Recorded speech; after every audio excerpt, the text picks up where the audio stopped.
Hi guys! Welcome back to my channel. It's me, Bien Alcairo Vlogs, ang inyong Bay ng Angeles. So for today's video, I asked my friend Bigatin, what my gym mate in Centenos Gym. Wow, English lodi.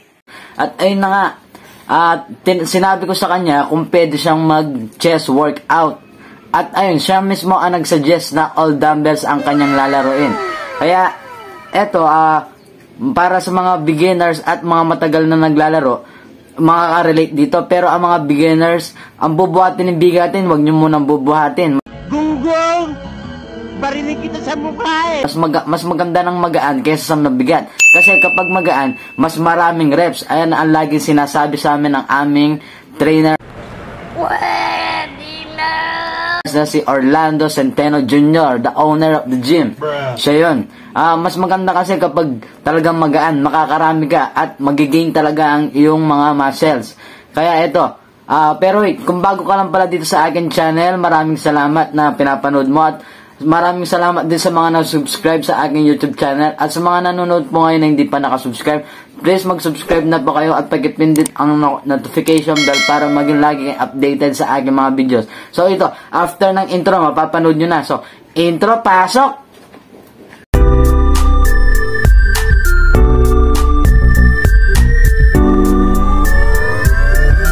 It's Bien Alcairo Vlogs!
ayun na nga guys, tatapos na si Bigatin. Maraming salamat. Eto nga pala si Bigatin, no? Ayan, no? Bigatin, maraming salamat dahil syempre pinakita niya kung paano mag-chest workout ng all dumbbells. Sana nakatulong sa inyo. At syempre, huwag niyo naman sana magkalimutan mag-comment, like, share, subscribe. At sana makatulong to sa lahat ng mga nanonood ngayon. At huwag niyo naman sana kalimutan mag-subscribe sa aking YouTube channel. Maraming salamat mga bester. At eto nga pala, no? Shoutout nga pala kay Ashley Panganiban ulit. Ayan. Kung kaya kung gusto mong ma-shoutout, just comment down below para sa next vlog ko, ma-shoutout ka ulit. Ayun, baka merong gusto yung shoutout, Bigatin. Isa lang shoutout ko, yung Stillman family. Arat na. Ay, God. Ayun, arat na. Stillman family, shout out sa inyo. Maraming salamat mga ka-benster. I'll see you in my next vlog. Bye-bye!